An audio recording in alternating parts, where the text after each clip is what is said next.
I know this is my second hip-hop related video in a row, but don't worry, I'm not becoming a hip-hop channel, alright? I just figured this was an appropriate time to make this considering 6ix9ine's magnum opus, Dummy Boy, is right around the corner. This will inevitably be looked at as the masterpiece of the 21st century by future generations. Yeah, alright, The Beatles. Nice album cover. You're walking across the street. Wow, that's really fucking cool. Oh, Pink Floyd? You got a triangle with a rainbow? Oh, dude, that's pretty sweet. Yeah, get the fuck out of here, alright? How about a 3D model of 6ix9ine pissing rainbow on the floor? What do you have to say now, old heads, huh? Alright, but anyway, a while ago I made a video called Why Lil Pump is Actually Smart, and this is sort of a successor to that, much like, in a way, 6ix9ine is the successor to Lil Pump. That statement might sound confusing, but let me explain. So, at the time of Lil Pump's rise to fame, it was fairly obvious that he was the inevitable outcome of, the increasing ridiculousness of a lot of new wave rappers. He was seen as sort of the amalgamation of all the stereotypes of a SoundCloud mumble rapper, all combined into this one guy. He was pretty much seen as wow, this is peak mumble rapper, how could anything get crazier than this, you know what I mean? But who would have thought that a few months later 6ix9ine would blow up and arguably become the most talked about rapper right now. And just as examples, Cardi B, Juice WRLD, and fucking Travis Scott of course do way bigger streaming numbers than 6ix9ine, but you don't really hear people talking about them as frequently as him. So my argument here is that, 6ix9ine may not be the smartest person in the world, but he has basically mastered the modern way of staying as relevant as possible, even though he may be pretty lacking in musical talent. And I just want to emphasize that, of course, he wouldn't be popular without his music, and his music is popular, but he could have easily flopped after the hype around Gummo died down. It's not just about the music. It's his image and wacky hijinks that keep everyone talking about him.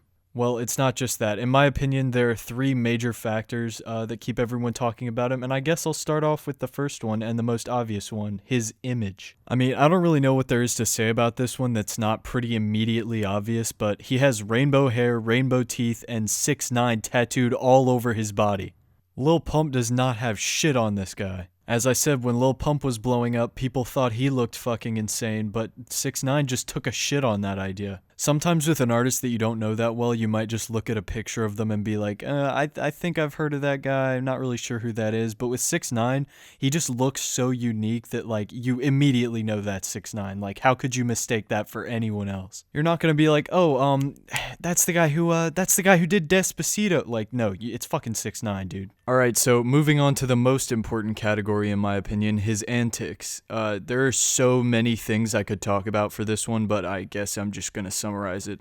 So 6ix9ine, it seems like he always has a new beef, and whenever he's beefing with someone, he takes it to the extreme. He just always does some disrespectful ass shit, like with Chief Keef, he got Chief Keef's old baby mama and took her out shopping, or with Trippie Redd, he got his ex-girlfriend out to cuddle with him in bed and basically just made fun of him. It's kind of fucked up. He just takes shit way too far, which is kind of why he never really takes L's in the beefs. And, I don't even really blame 6ix9ine for that one. It was kind of Trippie Redd's ex-girlfriend's fault.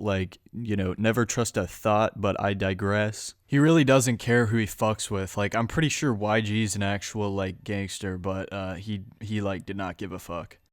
Yo, I don't know how more disrespectful can I get. YG, suck my fucking dick, stupid. Your last single before your album came out had 4 major artists on it. You had 2 Chainz, you had Big Sean, and you had Nicki Minaj. And you supposed to blow me out of the water. How my record doing better than your shit? You a whole bum out here. Stop going on radio stations trying to promote your album mentioning my name. That shit is a fucking dub. You a dummy, a big ass dummy. I think you get the point. He is involved in a fuck ton of beefs, and he just does a bunch of stupid skits on Instagram. He's constantly involved in some legal shit. There's just always something going on where people keep wanting to talk about him. Before we move on to the final category, I just want to say, follow me on Twitter, please. It's pretty cool. Link in description. Yeah, that's it. Anyway, final category. He collabs with international artists a lot. Again, there's not too much to be said here. It's pretty obvious what I mean by that. He just collabs with a lot of artists from outside the US to expand his name around the world. Like, if you just go on his Spotify, you can see a lot of examples of this. The biggest one being that song BB, where he sung something in Spanish, and it was honestly a fucking terrible song. I don't know how it's as big as it is. The only thing he really has left to do is collab with Luis Fonsi, to be honest. I do want to make one final point, and that's that what he's doing is so good for keeping him relevant, but I think this era of 6ix9ine is coming to an end. From a lot of the stuff he's said recently, it's started to become obvious that a lot of the shit he's done is starting to catch up with him, and, you know, if he actually wants to keep himself safe, then he's gonna have to tone it down a little bit. He's been involved in a lot more legal trouble recently. He's been involved in shootouts. A lot of the people that he's trolling actually want him dead. And you can tell he's starting to become worried about his mom and his family. So he, as I said, is really going to need to tone it down if he wants to continue his career without it completely crashing and burning eventually once karma catches up to him. I know this wasn't the best video because a lot of the points I made were pretty obvious to begin with, but I just think it's an interesting point that Lil Pump has been completely topped in the rap game by 6ix9ine in almost every way. And that 6ix9ine, even though he might be kind of a dumbass, really knows how to keep himself relevant, and at least that part about him is smart. Also, I'm sorry it's been so long since I last uploaded. I'm in a position now where I think I'll be able to upload more frequently, so that's good. So, you know, stay tuned for the next video. Hopefully it'll be coming out pretty shortly.